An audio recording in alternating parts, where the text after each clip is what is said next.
Good evening, everybody. Good Hello. Good evening. Hi. So, hi. Ashley on tape delay, ladies and gentlemen. So tonight's topic comes to us compliments of Julie, who sent us some information about flock cameras and their misuse and abuse. And for those who don't know what a flock camera is, I forgot to set this up ahead, but I'm going to try to do it right now. I'm going to show you what a flock camera is, so we're all on the same page. It's this one. Here we go. All right. That is a flock camera. You've all seen them on the road, no doubt. They're pretty much everywhere. And the idea is they're supposed to read license plates. But unfortunately, they do much more than read license plates, allegedly. Whoops, let's get everybody back. Here we go. They do much more than just read license plates, allegedly. They are abused, allegedly, but not necessarily just allegedly. The information that was sent to us from Julie talks about how a police officer in Apache Junction, which is a suburb here in the greater Phoenix area. You might know Apache Junction if you saw the movie Bad Santa, because when Thurman Merman keeps questioning Bad Santa on what the North Pole is like, he says it's like the suburbs. And the kid goes, "What suburb?" And he says, "Apache Junction." So that's how Apache Junction is famous. As Lindsay scowls at me. No, I'm not scowling. I'm confused because I haven't seen the movies. I'm like, where are you going with Oh, you got to go this? watch Bad Santa. It's a funny movie. I have not watched Yes. it either, Lindsay, so I'm with you. The Yes. answer to the question, have you seen that movie? If you're talking to me, you should always assume it's no. Yes, same. Fair enough. Yeah. kind of the same here. Yeah. It's not for a dislike of movies. It's just I just don't watch a lot of them. So Fair enough. But anyways, so anyway. there's Hold this it. officer in Apache Junction who had to resign because he was using flock cameras to track his wife. Oh, good. And then in Goodyear, which is kind of between where the bunker resides and where Michael's Studio B resides, Yes. I saw an article yesterday where there was a police officer there who is in a whole bunch of trouble because he's been using flock cameras to track people that he shouldn't be tracking. But in each case, both of these departments said, now we've had bad officers who are abusing them, but these cameras are a greater good, so we're going to keep them. But they're not just tracking license plates. They're also tracking facial data, other things. They're incredibly easy to hack. You name it, it's a problem. These things suck. That's just my opinion, but I'm curious what everybody else thinks. So who wants to go first? I'll go first. Cool. So it's interesting that you mentioned or brought up that the cities near you are like, no, it's for the greater good. We're keeping it because there are. I found the article I told you I was looking for. So Sherburne County in Minnesota, it's a more rural county to the northwest of where I am. And then North Branch was an outer suburb of the Twin Cities, and the city of Duluth and the city of Winona, all here in Minnesota, said, nope, we're done with flock cameras because there's been so much pushback from the community.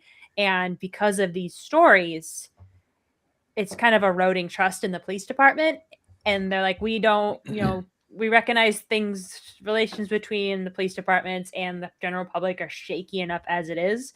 We don't want to erode it further. We're just going to let this go. We're going to let these expire. We're going to take them down. It's at the end of the day, any good that could come from having these is not worth the erosion of the community trust. So I thought that was a really interesting kind of counterpoint when you said, like, no, we're keeping them. It's just bad apple. Up here, they're like, yeah, no, not worth it. And I don't know much about like what's going on with them directly, in the core Twin Cities, because for my own personal mental health, I'm just not going there. But I did think it was interesting that in outer, like greater Minnesota, you're seeing this happen, which tends to be a more police-friendly kind of vibe. Here's what I'll tell you, Lindsay. For any of those articles that you read, it's worth checking into if there's more going on behind it, because there has been exposure that what's happening in a lot of these departments that say, in these cities that say we're going to get rid of flock, they're very quietly then signing contracts with competitors. Noted. So they're removing the brand name, but not removing the overall idea. So Motorola Solutions has something called Vigilant, which is the same idea. Axon, who you know for the body cameras, also makes these kind of license plate readers. Yeah. So departments and cities are going to those. There's a company called Recore, which does it. And then another one called AutoView. Okay. So what is happening in some areas, and I don't know if that's the case with the ones that you cited, but they're saying, yes, we're ditching flock. And then very quietly, the city councils are approving new contracts with other vendors. Very interesting. Yeah, it's not mentioned in this article. This is like kind of a amalgamation of like Minnesota coverage, and there's no. It's specifically talking to flock, so that'll be interesting to follow up on. Yeah, here in the Phoenix area, the greater Phoenix metro area, we've had a couple of cities that said that they're done with flock as well. I've read a couple of articles, and they did not mention any other competitors. They just said that they are dropping. They're done with the flock program. Like in Chandler and Surprise have both said that. Now, funny enough, though, here in Avondale, where I am Studio B, and where it appears that the apocalypse is coming in behind me, they actually have doubled down on flock, ordering, I believe it was 59 more flock cameras. And there's already a bunch here. Michelle and I were looking up because they have all these locations for these flock cameras, and there's so many, and it's not like Avondale is some massive sprawling area. It's just a small, it's just a small suburb here of the greater Phoenix area. And it's already just overflowing with flock cameras. I'm like, where are you going to put 59 more? On every light pole, every sign. every light pole. I mean, is that what it's taped to the forehead of every fourth grader? Well, and these things, Lindsay, it's funny because these things they have not only license plate reading is like the least notable of their functions. They certainly have microphones on them. They can record audio. They can easily move. I think they're robot cameras. They can point them in any direction. So you're telling me it's time for a karaoke party in the streets? Well, yeah, and it's weird because I at some point, and I realize it's the public, right? And we're out in public and there's no assumption of privacy, but I also have to wonder what is being done with this data, who has access to it, how easy is it for people with bad intentions, not just in law enforcement, because we know law enforcement can misuse it. What about the people that built these cameras? I mean, that installed them, they could easily access that. But hackers too. I mean, how easy is it to get access to this information to start stalking people if you want? I see Lindsay is on vacation. All right, pretty easy to just go there, take her stuff. Exactly. I mean, that's the more terrifying part. It is totally terrifying, because we all know that people that want to stalk someone, I mean, that have a real bug up their butt to just absolutely make someone's life miserable. And we've seen plenty of these cases of aggravated stalking in the courts that we watch here on TCF. Somebody that's a little bit tech savvy, I mean, this could be a game changer for them. So that's what I worry about. Yep. Yeah, and then here in Dane County, where I live, the county actually ended their agreement with the flock, but flock is refusing to take the cameras back down. So the sheriff's deputies, they took boxes, like metal boxes, and put them over it because there was issues, the privacy issues with the community and stuff. but Flock wouldn't take them down, so they just covered them up. I have no idea why. That's interesting. I almost wonder if there's like part of the contract that a Flock technician has to come handle installation and deinstallation, because as they learned in St. Cloud, Minnesota, you can just go up there with a sawzall and those things come right down. Yeah, and I was just going to say, it's been a big trend on TikTok, people screwing with these Flock cameras. Yeah.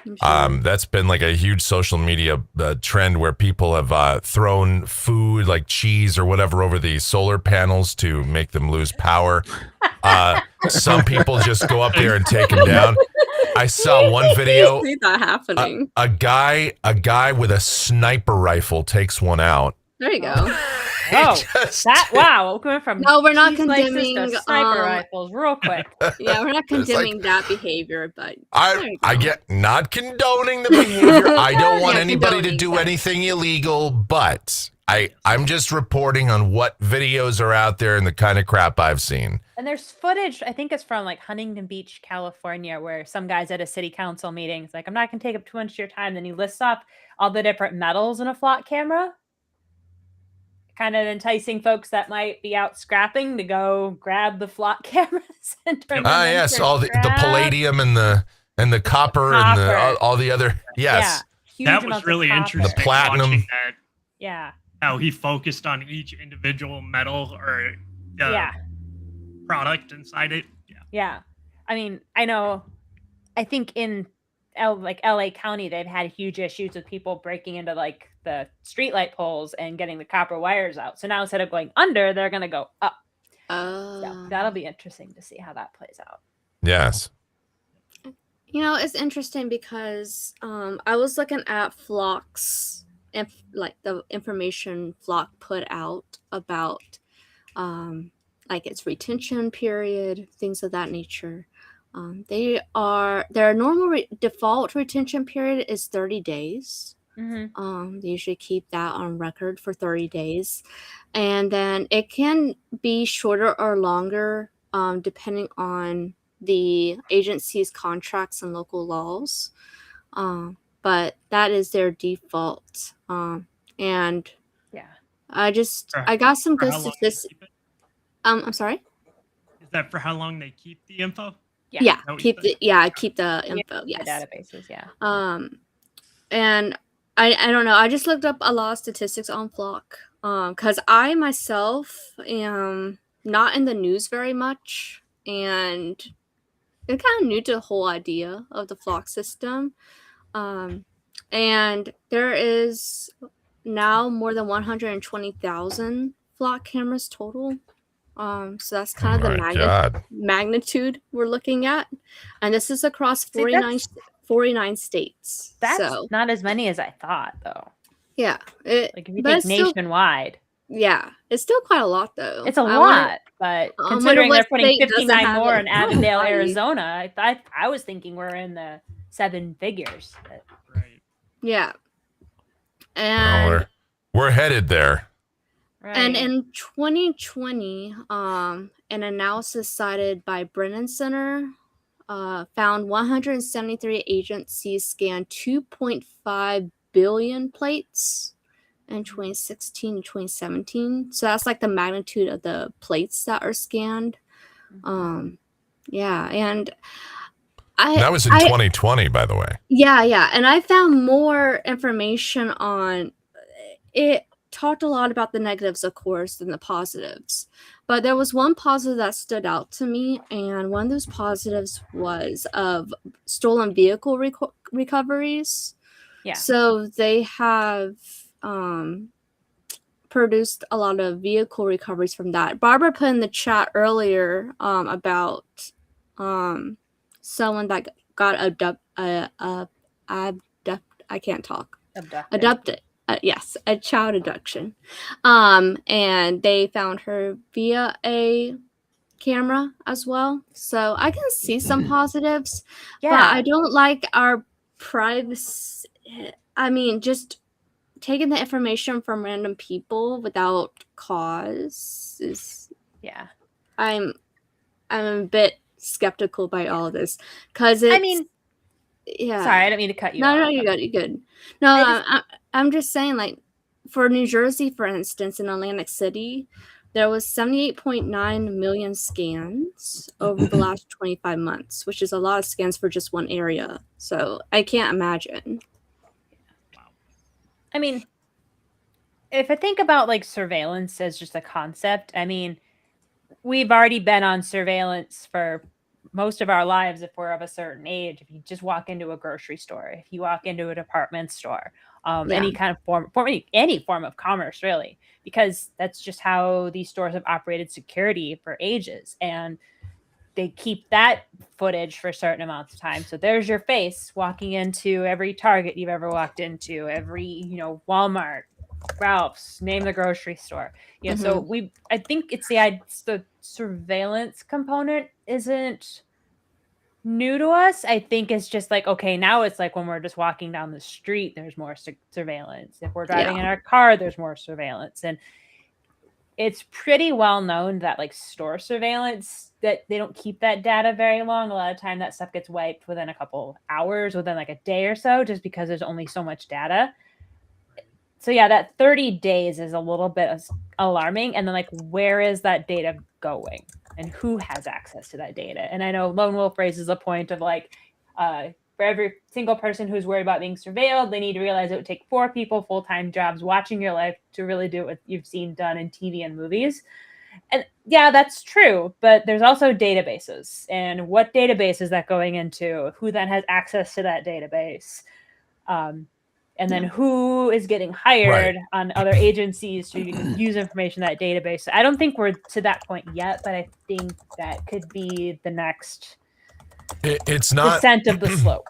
It's not so much the government I'm worried about. Exactly. Watching it. I mean, yeah, I always worry about the government doing stuff, but yeah. But this is more about somebody, either some rogue law enforcement, some nefarious law enforcement person, or just some rando that is interested in stalking someone that just wants to and this is just like a license to do it. It's just a free opportunity.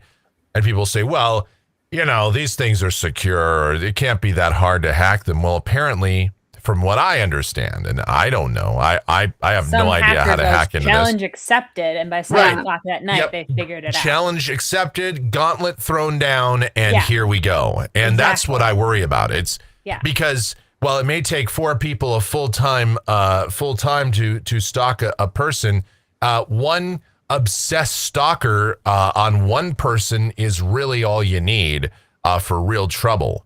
Yeah. And that's what I worry about with any of this crap. It's, the surveillance cameras that we've seen at the stores or the convenience stores, half the time those things are so bad that, it looks like it's like the moon landing. Like you don't even know what the hell you're looking at. Oh, hey, look, that amorphous blob could be you. I know I put some weight on Michael, but gosh, amorphous blob is a little harsh. Well, I was pointing at me on the screen, but anyway, no, but I mean, like really, now some cameras have gotten way better. Obviously, the ones in casinos have always been, cutting edge, top of the line, and some convenience stores have some really nice cameras. Pretty good stuff. If you ever want to watch, the gas station encounters is a great one to watch for people stealing stuff. But still, this is way beyond that. This is just to me, it's a little bit scary. And I get it's the public, and I get that again, assumption of privacy and all that. But still, it's unsettling to me the data that can be collected. To further my point real quick about the one person stalker. I found 2, they were now former city police officers in Milwaukee. One was fired and they were both caught spying on their partners, like their romantic partners, one on duty, one using the stuff off duty too. Like he was accessing it from home somehow. And Yeah. That one, Yeah. the one from home was charged with a felony. The one charged with, the other one was charged with a misdemeanor and given 1 year probation. Both were fired. But I could only imagine the stuff that they were able to get on their one person. Hmm. Yeah. Yep. And that's, I mean, to me, that's kind of terrifying when you think about it. Yeah. And yeah, getting kind of just background to the camera point too, because Lone Wolf brings up, like, I have cameras in 4 rooms in my house, care of Jeff Bezos, and I'm not alone in that statistic. I am like a full surveillance compound here in South Minneapolis. But the thing is that data just lives on my phone and it's just someone's face. It doesn't have any recognition short of what I feed it into the app saying, hey, that's Mr. Lindsay. Hey, that's our dog. Hey, that's the mailman. It's the component that goes into a database that tells me, like, okay, this 6-string number, numerical, alphabetical chain connects to Lindsay in Minneapolis, and this is Lindsay in Minneapolis's information, and this is where you can find her. Like, this kind of stuff is a little bit alarming. It's like, okay, and if they can do that, and that's all sitting somewhere, and then someone gets into that database, like, it's just, I mean, yes, I realize this is, been done by many other systems in the past in many different ways, but I don't think it's been on this broad of a scale, nor have we seen this many bad actors immediately jump off the page. Immediately called out, immediately saw it. And bad actors within a system that hypothetically we're supposed to have trust in, our law enforcement. And yes, bad apples. I'm very well aware of that. But it's like, okay, immediately we're seeing these things happen. And it's frightening. I think we're all well within our rights to go, pump the freaking brakes here. Yeah. What is this? And if our law enforcement, if our law enforcement is making this happen, imagine someone with a slight more tech savviness than your typical police officer. Yeah. Holy crap. So yeah, I mean, yeah, we live in a surveillance nation or surveillance culture. It's just like this connection to a database is the more frightening component to me. Right. Michael, it's looking positively violent behind you now. Michael, what is happening? That is an absolute end times are occurring in Avondale. Well, this is actually a camera pointed. Speaking of cameras, this is from downtown Phoenix, pointed south. Where I am is way off, kind of this way, and it is insane out there right now. It is. I'm not sure if I should be taking cover or not. It's looking weird. When God is coming to remove all of those flock cameras right now. Well, that's one way to take them out. That's for sure, and that's perfectly legal. If God or the universe says time to go, then it's time to go. Yeah. Oh man. When I saw that first drop come down, I was like, oh yeah, that's a camera. My biggest sitting outside in the storm. Nope. No, simulated. My biggest concern with these cameras, honestly, though, is the data hacking end of it. I'm not going to tell anybody where you can find them, but you can find instructions on how to hack these things. Oh yeah. It's out there. And it's not hard. It's a matter of pushing a few buttons and all of a sudden you open up an access point on the camera and you can just like log in. Mike, are we cutting into severe weather coverage? Maybe. Maybe. I'm checking the radar to see if I'm doomed or not. The radar. I mean, it's looking a little crazy out there. Hold up. Out here toward the West Valley. So and Central Phoenix. I can't really tell on the map, Mike. Where is the bad currently located? Well, so if we take a look here, you got just. It's like southeast coming of up Litchfield Park. Yeah, it looks southeast of me here, just south of where I am, over toward Tolleson and heading toward Phoenix, West Phoenix in particular, and then kind of toward the airport. Looks like we got a couple of severe thunderstorm warnings there. So it's pushing east. Yeah, this is moving northeast. So yeah, gotcha. That's okay. But I'm right on the edge of all that, so it's going to get a little wild over here. So I don't have Mike's fancy radar. I just have Weather Underground. But yeah, that's looking a little interesting. Are we going to get a shot of you at the end of the show, like standing out there in the storm? What they do? Are you going to Jim Cantori for us, Michael? Yeah, I may just go out there and do that. I may. The microphone and the umbrella, or you might not. No, rain jacket. Don't do an umbrella because it'll fly away. Yeah, Michael's a very tall gentleman. We should not send him outside with a metal object.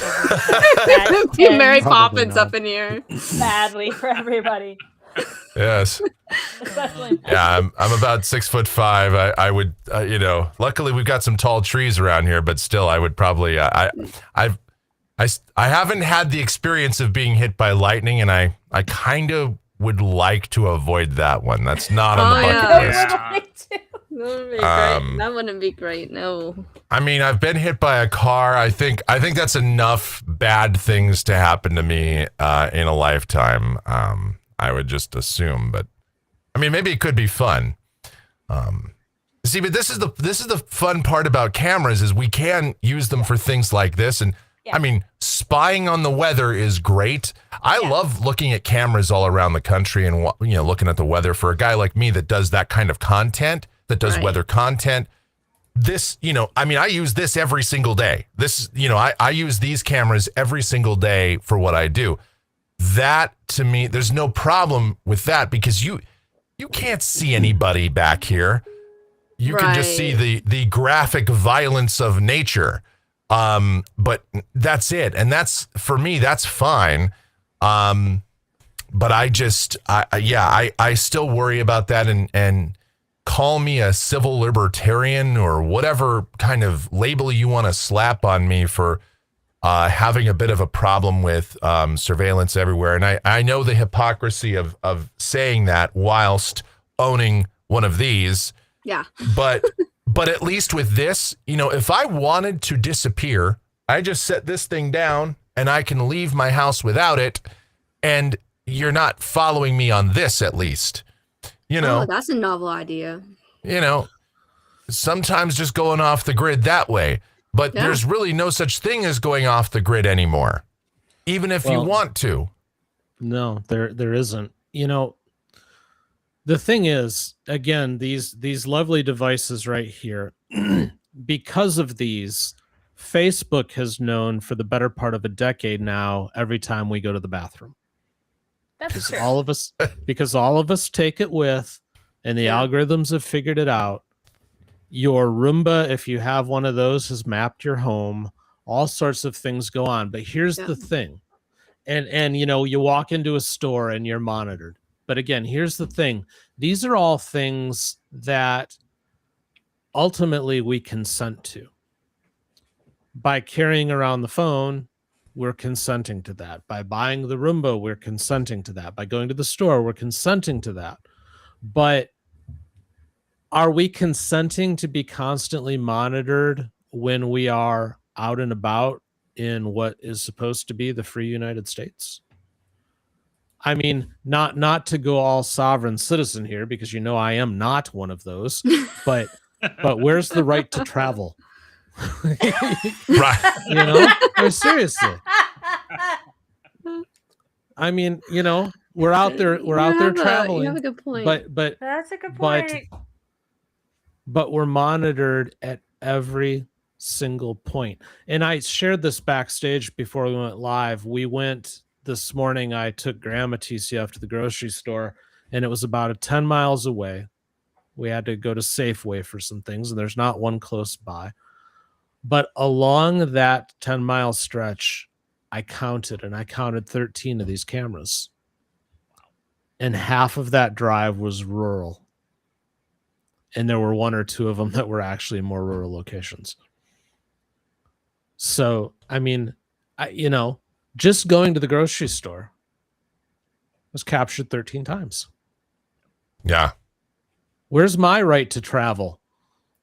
Yeah. Freely. And I can't imagine how many cameras we have around here, because I think I said around 440 or something like that in the city alone, and the city I live in alone. But if you're thinking about Atlanta and things like that, I can't imagine how many there are here. So it's a little frightening to think about, for sure.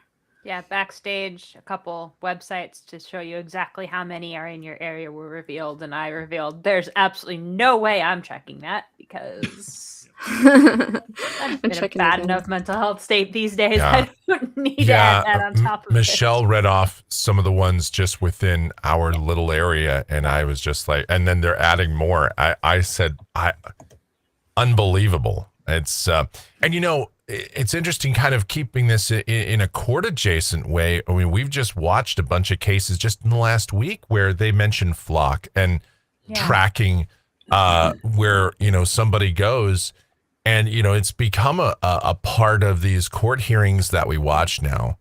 And again, I'll bring up, because he's in the chat and because I do watch his content, Lone Wolf, the hearing I watched over the weekend from Judge Brantley Clark, where they talk about that lady that had a brick of meth and took it across state lines, and they, I guess, were tracking her on cameras and her, and again, I get that there's law enforcement applications that can be helpful in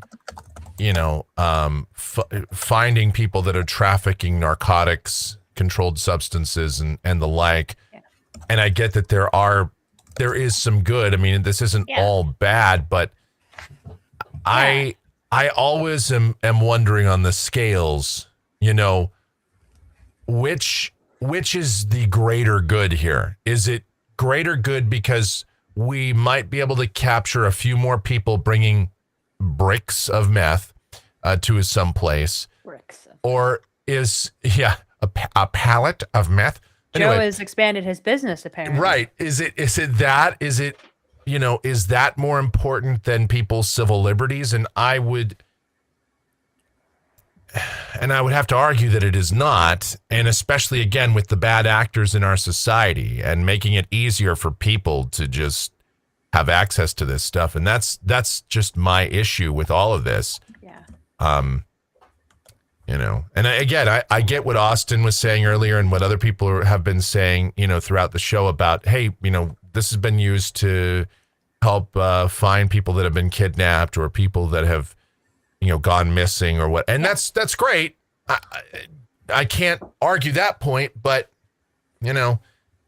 I've also read or watched stories on various outlets about various police officers and others that have misused this. So for stalking, and I think, sorry, not to cut you off or interrupt, Michael, but I think that's kind of the crux of the issue is, these cameras just seem to pop up. Like this time last year, you say a flock camera and people go, was that like a new Ring camera? Like, what is that? They popped up. They became so ubiquitous so quickly, and almost instantly we're hearing these stories of bad actors. Right.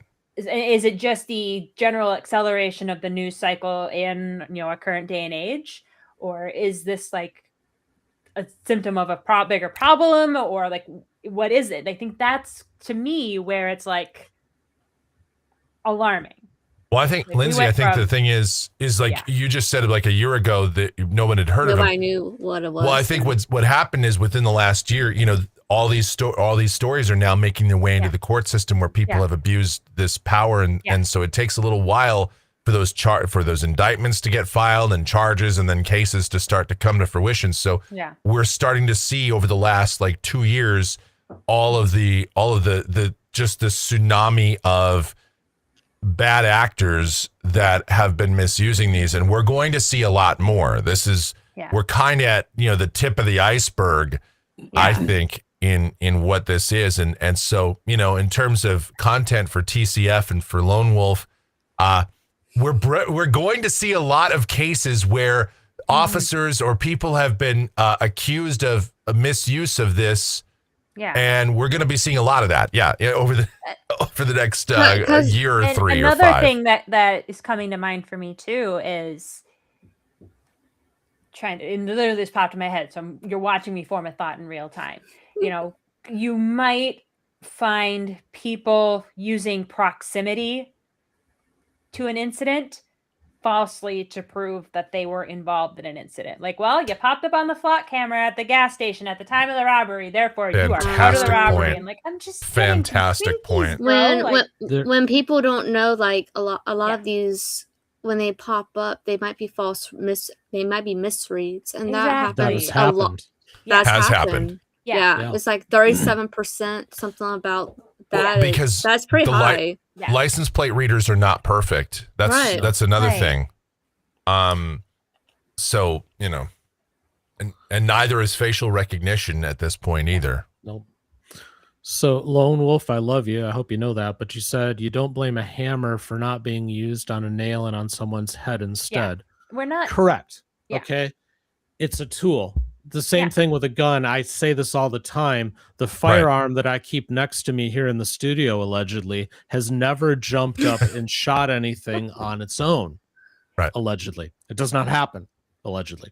But this is different because we're talking, and I don't think the comparison tracks, respectfully, because you're talking about things that are tools that don't acquire data.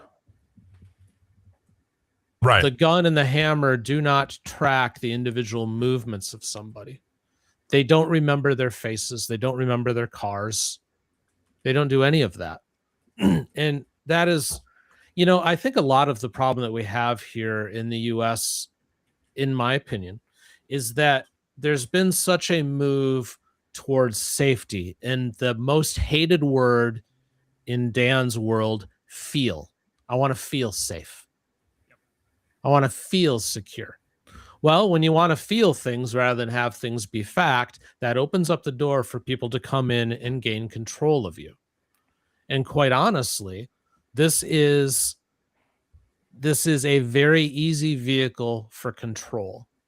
Yeah. Because once all the data is there, and once they can track all of your movements and everything else, and by they, I'm not exactly sure who I mean, to be honest. It could be the government. It could be Palantir. Yeah. Probably Palantir. A random person. But yeah, and it could be a random person who hacks into it. But when they have that data, it can be controlling. That data can be used to blackmail. That data can be used to coerce. That data can be used to falsely accuse. There's all sorts of things. The hammer and the gun and the knife and any other tools you have aren't gathering data. They aren't remembering your faces. They are dumb objects. And I say this as a guy who embraces technology. I've made it a complete part of my life, and I couldn't do what I do without it. Mm-hmm. Yep. But I recognize that it's a tool that is capable of way more than any other tool that we've ever seen. And do we really trust our society right now to just say, yeah, it'll be fine? I would argue no. And that's the thing, is the gun and the hammer. And look, I am for safety. I am for laws that are practical and that are, that encourage people to, for background checks and for things like that. I'm all for all of that. But, I think that well, sure, a camera in and of itself doesn't necessarily lead to someone's death or someone being seriously injured. I would argue that it is just as dangerous to let someone that is not properly background checked or properly vetted to have unfettered access to all of this data. It is not that dissimilar to someone that just has unfettered access to a 44 Magnum. Yeah. And Michael, let's take it a step further. You talk about, what about people who are certified to have it, are in a position to have it? What about the leaders? What about the government? Do we really trust those in charge to have access to this data? Lone Wolf again says, but I trust bad actors always reveal themselves. Not if they're the ones leading the ship. That's the thing, is bad actors will reveal themselves. That, you know, people show their colors, but here's the problem with too late. The problem with that is, and I agree with Lone Wolf completely, but what if the people showing their colors are people in power? It's harder to stop them, especially when you have concepts like qualified immunity, and when you have, you know, laws that are put in. I watched a Judge Simpson case not that long ago with a police officer that used mace on somebody that was restrained, that was, you know, someone that was a little, you know, acting a little bad, but they were completely restrained at the jail, you know, still in the car. They're trying to get him out of the car and they just decided they're just going to use mace right there. And they were facing, like I think like some sort of assault with a deadly weapon or some similar charge like that. But it's very hard to bring those people to justice when they do bad, because the statutes, when I was listening to how these statutes, especially in the state of Michigan, are written, it is so hard to bring those people to justice because there's such latitude given in the statutes to be able to misuse this power. And, you know, as the prosecutor who is trying to go after this officer that clearly overstepped and clearly engaged in a just willful, intentional harm to somebody, you know, the defense attorney was, you know, like basically making it sound like, well, you know, it's up to the officer's discretion and pretty much they can do what they want, Judge. And Judge Simpson's like face palming at this idea. And I think about that. Now that's mace. That's something we can all go, oh, okay, that's painful. And that could cause serious bodily injury. A flock camera can't do that, you know? So that's why it would be even harder to go after officers or bad actors that use this technology, because it's like, well, come on, it's not even mace, guys. This isn't like a stun gun, or this isn't a taser. They didn't beat the crap out of anybody, and qualified immunity and statutes. And, you know, that's my problem. That's what I worry about, is it's going to be hard to go after the people that misuse this stuff. Yeah, because the laws take forever to update as well. So if once it is updated, it's going to be 15, 20, 30 years later type of thing. And with exceptions built into it. Yeah, with the guidance and everything to figure this out. And we know how uniform it is across all of our states on different things as well. So you have that issue, different laws and regulations too. So yeah, that's definitely a good point, Mike, that you make. Because how do you defend yourself, or how do you fight something like this? For sure, right? And especially in court. Well, you don't. I mean, that's the thing about all this, that and that's the thing too, is it takes laws a while, legislators a long time to catch up to stuff. Like, are these cybercrime laws? And I feel like we're still writing those in real time. Every time something happens, it just another bill gets put in to make it into law. And then you're gonna have the partisan fighting over no, yes, no, yes, no, yes, no, yes. It's gonna take another and administration coming in for things what's to move, weird maybe is not, I don't know. But what's weird about how quickly all of this has escalated is, in theory, both major political parties in this country should be against this. You know, the Republicans are all out, we're anti-government. We you know, the government watching you is bad, government bad. And even the Democrats are like, hey, we're worried about our civil liberties, you know, police state. You know, they always talk about, the police state taking it. And yet, for some reason, and I think it might have to do with money, There's these parties seem to just go along with this and be like, hey man, you want to install some flock cameras? Sounds great. Hey, just hand over that.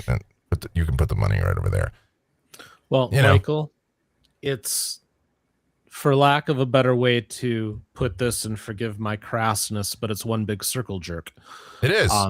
Because what's happening is that you have big corporations like Palantir who have grown in power, and they're getting these big government contracts, and they're getting, they're the politicians that get this stuff through are getting their kickbacks and their support and all of that.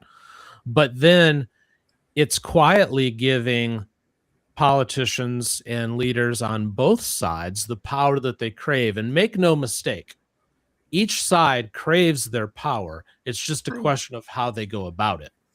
Correct. That's the only difference.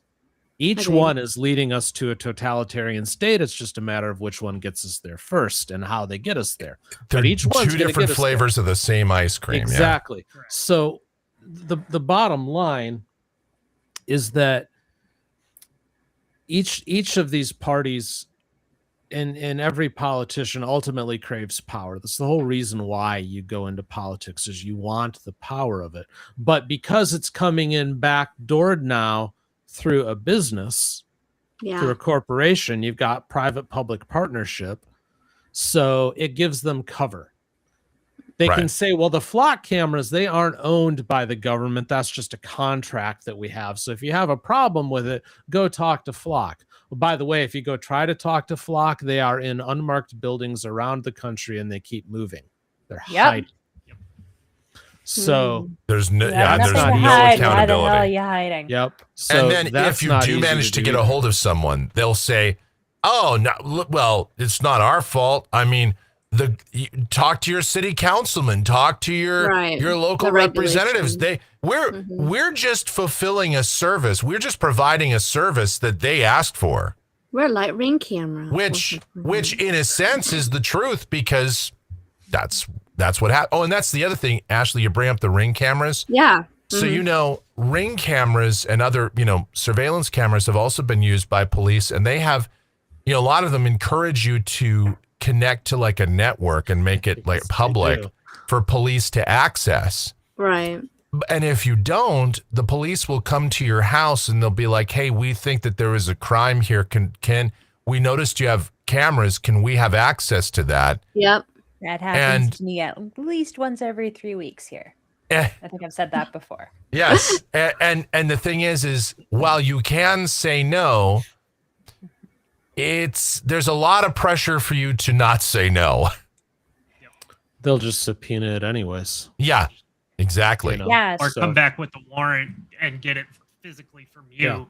Yeah. I had to physically show the officers one time, like the app that I looked in, to see like, hey, I had nothing on my front door camera from that certain time frame that they were asking about. Like, I'm not just lying to you. Like, you just came to my door and I had my phone in my hand and I pulled it out. Like, I didn't go backstage and delete it. Like, here, there's nothing. I have nothing for you. I'm not, like, it was one of the more alarming conversations I've ever had. Oh, I'm sure. Because at that point, you're criminalized. Yeah, it's like, I'm not lying to you. I'm telling you, like, look. And that's terrifying too. And especially for people that probably want their privacy,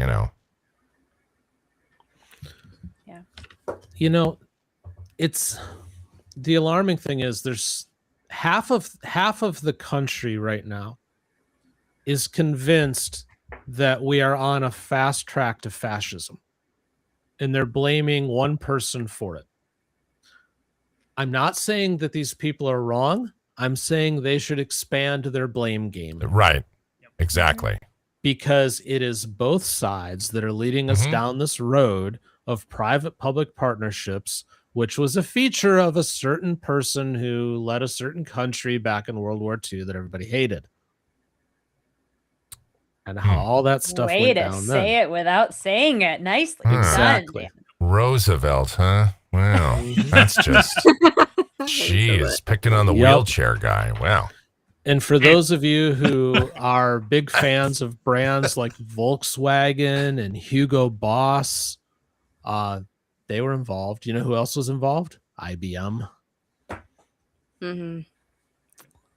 So we're just walking down that same kind of road again. And again, just with more tech. But Dan, when you say this stuff, people are going to think that, okay, put on the tinfoil hat, go listen to Alex Jones. You're clearly crazy. You're unhinged. Why don't you just, what are you going to do now? You're going to put tinfoil over your windows and blankets and hide under your bed and all. But this isn't conspiracy stuff. I mean, this isn't like, this is very much, again, this is 1984 is a fantastic book. But it's kind of become a mini reality in a lot of ways. Orwellian society has somewhat come here. And fascism this isn't a political point of view as much as it just is a reality. And by the way, this isn't just about spying on you for nefarious purposes, like true nefarious, like criminal, like I'm stalking you. Oh, I'm going to go rob your house. This is also like corporations can use this for targeted advertising, hey, I notice you drive by the Buc-ee's every day. Why don't you go on in? Hey, they got, or, and I mean, it's getting down to a point where they're going to be like, hey, hey, ladies, I noticed when it's your time of the month, might as well just stop on in here, 5% off or what, it's like they do this stuff. The geo-targeting and all of that is there too. So this isn't just about spying on you for that. There's advertising, there's money to be made in other ways too. Everything becomes a monetization. I hadn't even considered the market and retail applications of this, Michael. No, I really need the emotional support, Rock. There's just no Rock. Look, it's all about the data. Yeah, that is the world we live in right now. That's why they're building those data centers. It's scary to think about, for sure. I'm not one to like to talk about it too much either, Lindsay, but it's it's something we live with, and I think it's something we need to be aware of. But yeah, it's not comfortable to talk about. If I start hearing at work about consumer trends based on flat cameras, I'm gonna lose it. Lose it. Lindsay, I work on the 5th floor. I might be taking the big jump. Geo-targeting is I know. Is a thing that's been going on for a while. I'm very aware of that. It's just more like if I specifically hear flat camera data. Yep. But yeah, I'm and I don't mean this. I mean, I'm being serious. I think you're not far away from hearing that at some point. I know. And at least I'm mentally prepared for it a little And look how many industries and it will push ads to your dashboard, since everybody's got a damn tablet mounted to their dashboard. I don't. Yep. I don't. I don't either, but car starts talking to you as if it's Knight Rider. Yeah. I have a 2008. I mean, we've already named our truck anyway, but I think you're hungry right now. I mean, Julie, I've opened a can of worms. Yes. Well, I mean, this has been, it has been a hot topic. I think it's something we needed to talk about eventually. It is, because it's everywhere. This is something, and again, we talk about it. This is TCF, and it's a court channel, but we've seen a lot of this in court. We're going to, if you think we're, again, tip of the iceberg, leading edge of the tsunami, whatever metaphor you'd like to use to describe it, we're only at the beginning, the very forefront of this. Right. It's gonna get wild over the next few years. And I do want to point in, I'm very embarrassed that Flock got its start in Atlanta, Georgia. Just putting that in. It's another thing that is another strike against my state. So yeah, I am disappointed, but I mean, it's a business city, I get it, but geez. Yeah, Georgia, home of flock cameras and hallway court. Two of Ashley's favorite things. And bad prisons. Well, Flock camera hallway court. As opposed to those good prisons out there. No. I know. No. Oh, there are good prisons out there. They're just not in the United States. I'm very embarrassed. But it is what it is. Well, I think unfortunately, I don't know now that you open a can of worms and it's open. The genie's out of the bottle, whatever metaphor you want to use. I don't think this gets walked back because, again, like I mentioned at the beginning of the show, while communities are opting out of Flock, many of them are also opting into competitors that aren't as known. Yep. So it's more easy to hide. Plus, they're also trying to hide these Flock cameras as well. They've started doing things like building them into the back of speed limit signs. Yeah. And things like that. So they're not even always on their own poles anymore. Right. They're kind of camouflaged into something else. Which... Big electric ones that flash when you go by them and whatnot. Yeah. The speed trap ones. Yeah, but that's not even that though. These are like on the back of like you pass by the speed limit 45, but these are license plate readers, so they're really looking for the back of your vehicle as much as the front of it. But by the time you pass it, you never even knew there was a camera there. Yeah. So there's that going on too, and I don't. Unfortunately, Lone Wolf made kind of a reference to 9/11, talked about calling 911 and you lose your freedom, but that's exactly what happened after 9/11. Wasn't it weird that just moments after that attack, the government already had legislation just somehow written and ready to go, Patriot Act, called the Patriot Act, that 96 to nothing passed the Senate. I mean, unanimous. Yep. Both parties. You can't get both parties to agree on a topping of pizza, it was an emergency, and they come together during. I mean, that was back then. That was such a weird new time. emergencies since then that have been. Yeah, that's true. Yeah, that's true.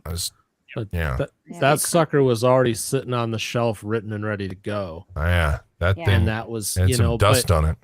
Yeah, but that's a genie. But that's a genie that never gets put back in the bottle. This is kind of a similar thing, and this has camouflage to it and deniability because it's controlled by. Hey, we're fighting crime, guys. Yeah, if it was controlled by the government alone and it was a government entity, for some reason it makes me feel a little better than it being like a privately owned business that's been. Oh no! I think it's equally bad. Is it? Well, yeah, because you're all you're doing is you're trading out one devil for the other. That's true. If you're being honest about it, because anybody who believes that those who are in charge have our best interests at heart all the time, you're fooling yourself. Now, also anybody who believes that a big corporation has your best interests at heart all the time, you're fooling yourself. That's what I'm saying. Yeah. But it would be kind of like a national security standpoint or something. I can kind of, I kind of get that in that standpoint. But yeah, it's still scary equally, either way. Did anyone mention the multi-million-dollar deal with UPS or FedEx to have Flock cameras on their trucks? I'm not aware of that. Somebody want to look that up real quick before we go?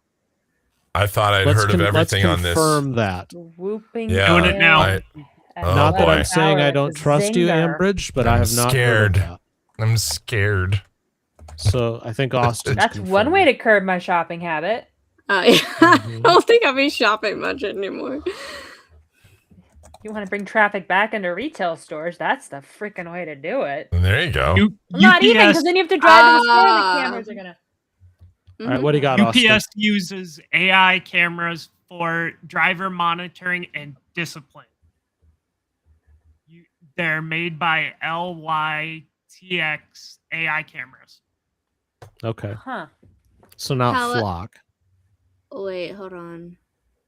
Where is that official source? 1 second. That's Forbes. Wow. That's a little bit. It's to monitor its cargo facilities across the United States. Or so they say. So they say. And it says, as part of the deal, FedEx is providing its Flock surveillance feeds to law enforcement, an arrangement that Flock has with at least 4 multi-billion-dollar private companies. But publicly available documents reveal that some local police departments are also sharing their Flock feeds with FedEx. So that type of thing. Wow. But yeah, it's on the back of their. It's put on the back of their vehicle. Got another one of those emotional support rocks, Lindsay? I got out the bear. Yeah, I need. Everyone I've got my emotional support cat.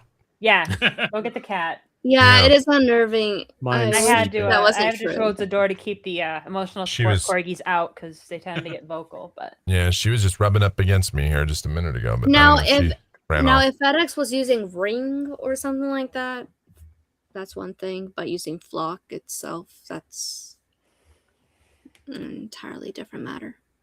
I don't know. Yeah, man, this is it's an enlightening topic. It is a little scary. It's a little unsettling. The more you think about it, the more scary it gets. Emotional support, armadillo, and possum. I love that. Oh. Yeah. Dan, this might be the next new line of TCF merch. You know what? The Sidebar stuff. Has an emotional support plushie. I actually have done initial designs on an Ellie. Heck yes. Oh. However, in the bulk that I need to order them in, this channel needs to be around 100,000 subs to have it make any sense. Got it. So if you want to have 68,000 to go. If you want to have an Ellie plushie, you need to get all of your friends to sub to this channel and actually watch it. I can't just have 100,000 subs and no more viewers. Gotta watch it too. But all right, we should probably wrap this up because we could probably go for hours on this. Yeah, but and get terrified.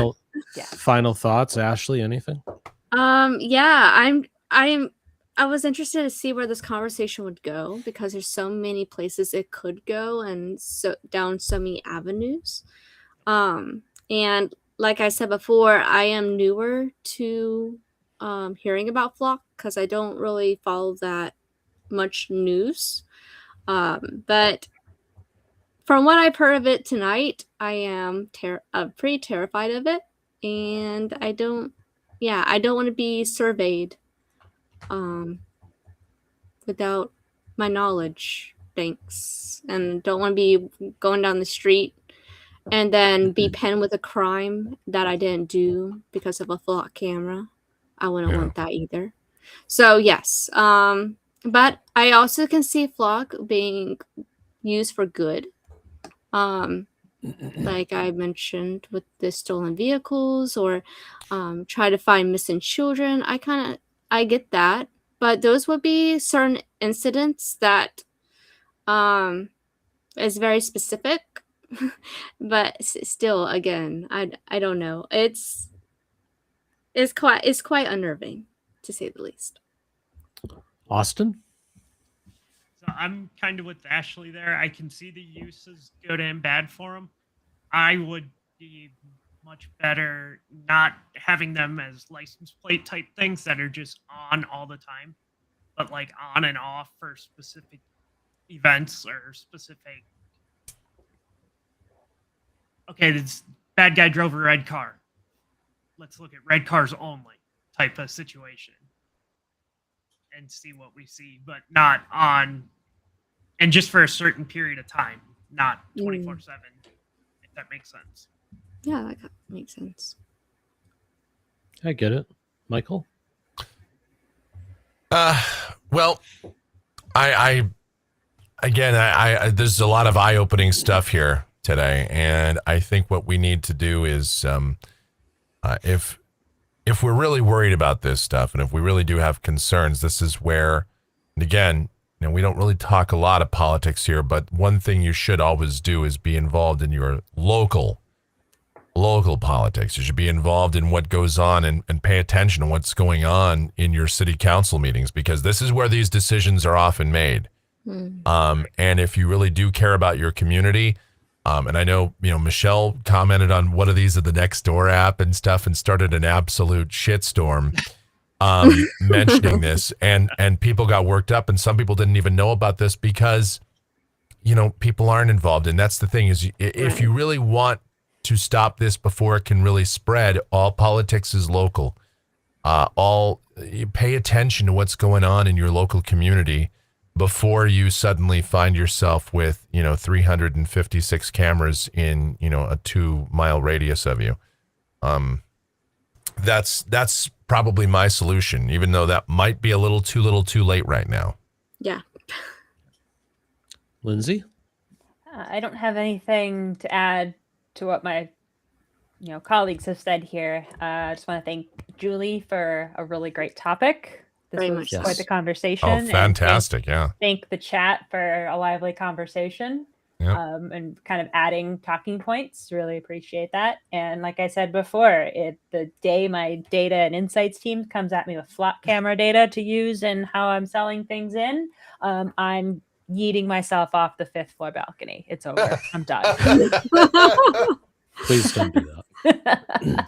Just quit. For legal purposes, that's a we joke. don't I'm encourage probably that just type doing of my job. behavior. Yeah, at just TCF, but we also understand it.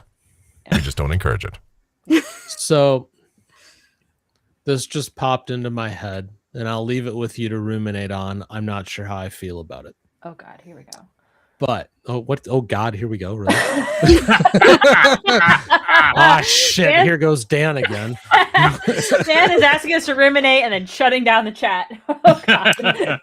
Well, so we're not going to get rid of these things, but access to them is limited. Flip the script. You can have your flock cameras, Mr. and Mrs. Government, but everybody gets access. Stream them. If the data's out there anyways, put it out there. Turn That's the like damn Earth things Cam. live, stream them on a website, let everybody watch what's going on, even the playing field. You want to sell advertising? Here's how you do it. Now, at that point, I think everybody will shit themselves and this whole thing would go away. It would. Oh, that's But- true. It might do that. Yeah. But that could be a very easy way to combat this, is just say, you can have your cameras, but we all want access. Yep. That would probably shut it down faster than anything. I don't know. 99th Something Avenue to and think McDowell about. camera is brought to you by Jack in the Box. And then Mike can view the weather from all sorts of places. Yeah. Oh my Because God, that would be fantastic. You'll It'd have be endless. infinite flock cameras. I That's the mean, coolest- I Planet would Weather have Report with so, Michael I Brown. would have so much material. Yeah. See, YouTube there is an channels would upside. pop up just rotating between the cameras. I know instead of TCF, like the courtroom with the flock camera Yeah. files. TFC. TFC. TFC, the flock channel. All right, it looks like we have some action on 107th and Lower Buckeye. Looks like another spray of bullets down there. Let's see what's going on. But the news channels would not like that. Lindsay, of thank you course. so much for the $10. Really do appreciate it. Let's get back to the bullets.